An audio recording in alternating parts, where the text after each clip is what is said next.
farm, family, community. This is Midwest Farm Weekly. Winnebago County Fair is the place to be in 2023. Fairest of the Fair, Amber is joining me along with a very special guest. Good morning to you. Good morning. Well, let's start with an introduction to Honey. Yeah, this is Honey. She's a little over a year old, and I've had her since she was about 2 months old. And this is an animal you show at the fair? She will be shown at the fair. It's my first time ever being an exhibitor. Oh, talk about that leap. What made you want to hop in, pun intended, there you go, hop into showing at the fair?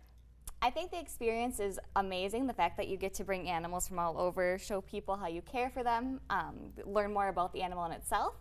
And when I became Fairest of the Fair, I got to learn more about exhibiting, and I wanted to take my own turn trying it. So wonderful. We entered Honey. Well, thank you for joining us, Honey. I know she's more comfortable in her carrier, so I'm going to let you bend down briefly and just put Honey's, going to take a little rest. She's getting ready for the Winnebago County Fair, but there's a lot going on that we want your family to know about as well, and that includes a circus. This was a popular event, and we're going to see why right here. Talk about the circus and what people can expect. So the circus is amazing. We have animals with the dog tricks, as you can see. There's tons of really neat stunts that'll happen during it. It's family friendly and just a good time for all to come in and enjoy. Yeah, it looks like, my goodness, lots of bright colors and yes. Entertaining for all ages, that's for sure. The rodeo was also a big highlight that you wanted to make sure to touch on. Yeah, so the rodeo is going to be back this year, which is also a neat experience. There's going to be things such as calf dressing taking place there, which is always one of my favorite things to watch. But the rodeo is a big crowd pleaser, so we're excited to have that back again this year. Talk a bit about your journey to becoming Fairest of the Fair. Have you been involved for years leading up to this? I have not. So my path is a little bit untraditional. Yeah. I have no prior experience doing anything with the dairy industry. So the whole purpose of me wanting to be Fairest of the Fair was so I could learn more about the agriculture industry, learn more about sustainability. And I also love the community relations aspect. So getting to be the host of the fair and getting to do the marketing for the fair coming up has been an incredible experience, and meeting everyone from across Winnebago County has also been incredible. Where did your interest in agriculture spark? So my interest actually sparked because my grandmother that I'm very close to grew up on a farm. So now when she talks about her skid steer, I know what she's talking about. Yeah. So that's kind of where it started. But then after I moved here from Michigan, so after moving here from Michigan, seeing what an impact that the dairy world had on the economy and on the culture here, I wanted to be a part of that and learn more about it. What is in the future for you? Certainly, Fairest is only part of what you're doing in your summer, no doubt. Are you in school? Are you working in the industry? What's next? Yeah, so I'm actually the assistant director of the Grand Oshkosh, so I do a lot with that. I'm on the board of directors for the W Oshkosh Fox Cities Foundation. I'm the president of the Friends of the Library for the Menasha Library. Very cool.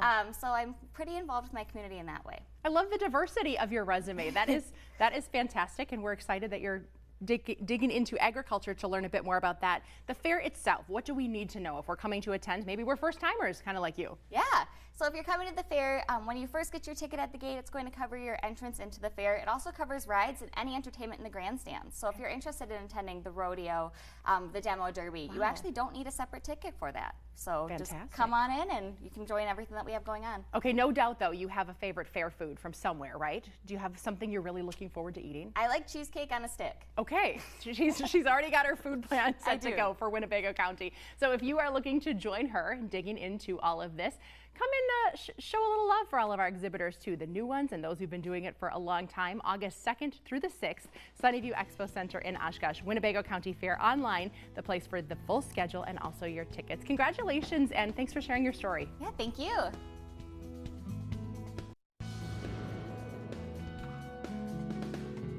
Well, Jeremy Hansen here from Fox Valley Technical College for Life on the Farm. And joining me today is Matt Van Giem. Matt, thanks so much for joining me today. You're welcome. Now, Matt, tell me a little bit about what you do on your farm. Well, we cash crop, and then I do custom work, custom combining, and then custom baling besides. And right now we're in the middle of wheat season, so this is our own field, and we just started yesterday actually, and today is Tuesday, so Monday. And we're just getting at it, and it's pretty good. Right, and like I say, most people are just thinking of starting their wheat harvest at this point. Yeah, there's been a few here and there that have started, but we've been waiting for the moisture to come down, so that's the biggest draw, or wait, you have to wait for that moisture. We like it around 13.5, as high as 14.5, but you got to start sometime. Right. And that's what I want to talk about. How is the wheat running so far in your experience? So far, we took off an 8-acre field, and that one came off at around 86, 87 bushel. And this field that we're standing in, so far, I didn't reset the yield monitor, but we're hitting spots in the field where it's hitting 120, 130 bushel. And I'm assuming this field will probably run over 100. Okay, wonderful. And how about straw? Straw seems to be the topic. You know, wheat does look shorter this year. Wheat is shorter this year. There's less lodging, which I'm happy about that. And the straw is probably yielding a little over a ton an acre, or a little over 4 bales to the acre. Okay, so I wanted to talk to you about something that no one really likes to talk about, especially when they're combining.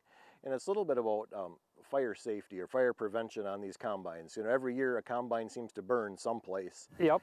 What do you do to prevent fires on combines? I guess the main thing is preventive maintenance, greasing the zerks that have to be greased every day, and then visually looking at bearings, just keeping an eye on moving parts. And I guess my biggest friend for this is my leaf blower. At the end of the day, I get done, I blow it off completely, and it's ready for me for the next day for maintenance, and that way I can tell or see if something is out of line. Right, and I mentioned this because, you know, we're hot and our humidity is normal, a little bit less than normal. Yep. And our soil moisture is really low right now. Yes. So, you know, what are some things while you're driving you are aware of if there's any changes? If there's a different smell in the cab, if there's a belt burning or something, or a belt went off, you can smell that just about instantly right away. And usually you stop right there on the spot, take a look at it. Right. And Matt, are there any other words of advice or any thoughts that you have about beginning the fall harvest season? Just, I guess, road safety. Us farmers are out here on the road trying to get from field to field. Just everybody be patient. We all want to get home at the same time, and everybody wants to be alive when they get home. So. Right, and the size of this machinery is just getting bigger and bigger. Oh, it's getting bigger and bigger, and they're not fast. I mean, this one does 17 miles an hour, so you can't go any faster. Right, right. So Matt, you know, thank you so much for your time today. I'll let you get back to combining, and thank you so much. Thank you. So for Life on the Farm, I'm Jeremy Hansen. This summer, as you're out and about at local fairs and even the state fair, be sure you keep an eye out for this beautiful crown and sash. It is Miss United States Agriculture Wisconsin. I'm happy to have Emily Berner with me. Good morning. Good morning. Emily, introduce us to this program. I wasn't overly familiar with it. It's still relatively new. It is. It was actually made by Sierra Ingram in 2015. She's from Alabama, and she made it for young women from ages 0 to 100 plus, giving them the ability to have a platform to advocate for American agriculture. And so you actually start as the county queen. So I was lucky enough to be Brown County Miss United States Agriculture for 2023. And then I competed at the state level pageant to compete for Wisconsin's, and thankfully I won. And then I actually competed at National Miss United States Agriculture pageant in Alabama this past weekend. So what a neat opportunity, not only for you, but to connect with others that have a similar passion. Talk a little bit about what drove you to not only be involved in agriculture, but to want to promote it. Yeah, so I actually have kind of an untraditional agriculture background. I didn't start getting into, say, traditional agriculture, like dairy production, anything that you really see farmers doing. I didn't start getting into that until my high school. So I'm 19 right now, so I've been in the industry for about 5 years, but I've spent my whole life hunting and fishing, which I think is an integral part to our agriculture in Wisconsin. So being able to promote diversity in agriculture, which is my platform, and also being Native American, you don't really see bunch of color within the industry, so making sure that all people, no matter what they look like, what they are, what they want to do, have a home in agriculture. And certainly rich farming tradition when it comes to Native Americans in our state and beyond. Why are you proud to highlight that, but also talk about the way that farming is done across our communities? Yes, so I'm, like I said, I have an intertraditional background. Being a person of color, so I actually have mixed background, so being able to represent both sides of the community, I feel that it's also my duty to not only show off my Native American culture, but also be able to make sure other people know that there's more to life than just farming and that there's more opportunity than they may know. Well, and the fact that you can do it in pink high heels too, I think that's important. I want to talk about what exposed you to agriculture. You got a job at a farm, right? Yeah. Okay. So my sister actually, she started getting into FFA. She's about 4 years older than me. So she actually kind of told me, hey, we're going to state fair to help out at, what's it called? It was like House of Moo. So we volunteered there. And so she basically brought me along and said, hey, here you go, put your feet in. And then she got me working at a local dairy farm just to get a job, to start paying for things. And so got my toes in the water, and it was doors wide open from there, and I was having so much fun. I could not stop at high school, so I kept doing it. Then what's next for you? You're going to be in this position until like December time, but what as far as schooling and jobs are you doing next? So I'm still attending county fairs and everything. It's a little bit harder in school, so I'm from De Pere, but I go to school in UW River Falls, which is all the way by the Twin Cities in Minnesota. I study agriculture education. Hopefully I want to become an agriculture education teacher, and then I also have a minor in ag business. So I want to start my own hobby farm one day and sell local products off of that. And then school is a big thing, so I'm busy with that pretty soon here again. So based on all of this, she is good at juggling all of it. But find out more about the program, because they are looking for participants at a county level, and then certainly you can try to move on to the state or even the national title. We'll have a link in the Midwest Farm section for you to connect with the Miss Wisconsin, or Miss United States, that is, agriculture program. Congratulations. Thank you so much. Well, July is National Ice Cream Month, and no better person to talk about this topic than Alice in Dairyland. And today we are introducing the 76th Alice. It's Ashley Hagenau. Good morning. Good Hi, morning. Ashley. Thank you so much for having me here. So when did you officially put the sash on? So I officially started last week, Wednesday, July 5th, but the Alice in Dairyland finals took place middle of May, where I was officially selected in Walworth County. Tell us a little bit about the path that led you to become Alice. Of course. So the application process starts the first part of each year. So I applied in January. There was preliminary interviews in February, where then the top 6 candidates were selected. And from the press briefing that took place the middle of March to the finals in May, it was a very extensive training process, a great time to learn more about Wisconsin agriculture and be prepared to step into the role of Alice in Dairyland. And your history, briefly, though, on a farm and growing up in agriculture. Yes, so I actually did not grow up on a farm. My dad grew up on a dairy farm, actually in this part of the state, in Manitowoc County.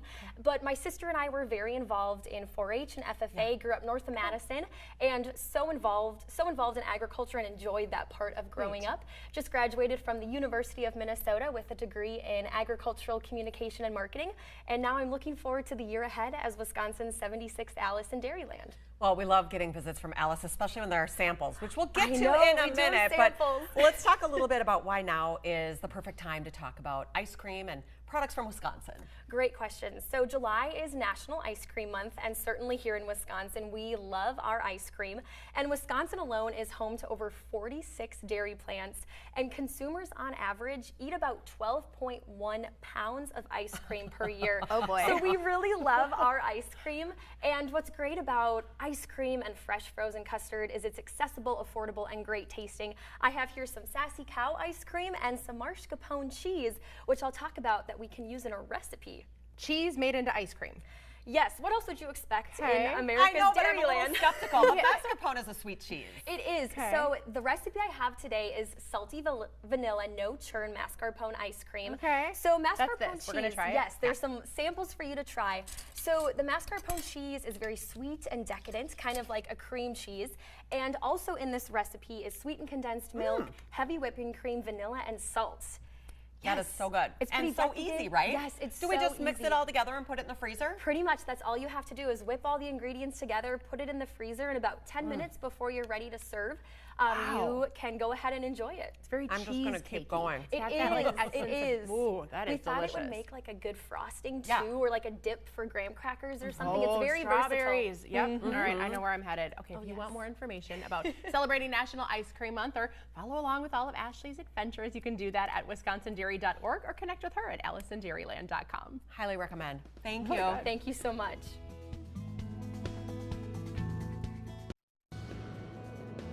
Cheese crawl to cheese ball, the new Art of Cheese Festival has it all. The event is being crafted by the dairy farmers of Wisconsin. It is happening across downtown Madison and the surrounding communities from September 29th through October 1st. So the Art of Cheese Festival is the first festival we think of its kind put on by dairy farmers of Wisconsin to celebrate really the art and science of cheese making in Wisconsin. You know, there's lots of celebrations across the state for one of our proudest exports, cheese.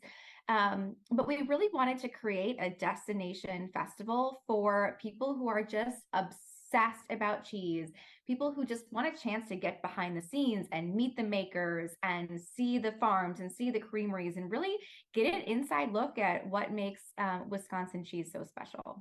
Kicking off on Friday, we've got a series of different excursions where you literally will go out and visit creameries and get an inside look at Wisconsin, board a bus and everything. So check that out. And then on Friday night, we're hosting the first ever Wisconsin Cheese Ball. So you certainly won't want to miss. There's still tickets available where we'll have an all-out celebration of Wisconsin cheese. And that takes place at Garber Feed Mill in Madison. And then hopefully people can stick around for the rest of the weekend because all day Saturday, we'll be hosting a variety of classes and seminar, everything from pairing wine and cheese to cooking with cheese and everything in between. There's a cheese crawl and even a special dinner at the Harvey House. For those people who are looking for some free fun, we are hosting the Cheese Fair Off the Square in tandem with the Dane County Farmers Market on Saturday morning, September 30th. And that's a chance for people of all ages and stages, all cheese lovers to come, sample, taste, buy Wisconsin cheese from producers from all around the state. Why do you feel like cheese gets people so excited? It just makes you smile. It does. I mean, it's one of those foods. It's one of those foods that you kind of are introduced to at the earliest stages of your life and kind of plays a part in your whole life. And, you know, this is a chance for people, again, like to experience cheese in a deeper way. I mean, we are so proud in Wisconsin because we have some of the most awarded cheese in the world. We have master cheese makers. It's the only place that you have to be licensed to make cheese in the country. And we're really proud of all of that quality and effort and art that goes into crafting this cheese. So we're just looking forward to an all-out weekend of celebration and kind of bringing those cheese-obsessed people together. Tickets are selling fast. In fact, a few activities are already sold out. We have full event details in the Midwest Farm section of wearegreenbay.com. And as we head towards the end of July here, our averages, we top out at 81 degrees for July for our average high temperature. Our average low temperature sits at around 60 degrees, and our average rainfall for the month is sitting at around 3.62 inches of rain. And here's our stats so far as of Thursday for the year so far. Looks like, again, we are still running below our average of around 18 inches at about 17.5 inches, and we are still almost 2 inches below where we were at last year. Last year was definitely quite the rainy year. Now our drought monitor just released today still has us in this abnormally dry from our area, and we are seeing some of moderate drought in some of our southernmost counties. So again, we are still running at a drought for right now. Here's our rainfall stats for July. Again, we are well below where we were last year, and kind of the same thing as we are at right now. We are still running below average. And now after we're gonna see we saw a lot of rain between Friday through the day on Saturday, and through Saturday again we're gonna see not much rain in the next 10 days or so. Looks like maybe only a tenth of an inch of rain coming over the next 10 days. So the Climate Prediction Center over the next 8 to 14 days is putting us below normal, and much across the United States we're going to see some above normal precipitation. So it looks like for us we are not going to get lucky with any rainfall over the next 8 to 14 days. Temperature trend, we saw some heat and humidity over the last week or so, but for now, we're going to see those temperatures back to around average. We may see the humidity build and temperatures build as well for Tuesday and Wednesday, but then we'll see go back down to average. So looking at that temperature outlook over the next 8 to 14 days, we're going to be running a little bit below normal, maybe right near normal, and the heat does build from our area. So heading into August, we're going to be above normal here. We're going to be right below, actually near normal here for northeast Wisconsin. But again, a lot of rain stays 2 hours south. And we'll see some below normal weather as precipitation off to our west as well. And in August, looks like we're going to be hovering near normal temperatures as well. So here's that weather story as we head towards the end of July. Looks like those temperatures, again, are going to be right at average, and our precipitation is going to be running below average as we head into July. So end of July is, again, August is going to be right near normal for much of the month, and for end of July, we're going to be at average for those temperatures and below average for those precipitations.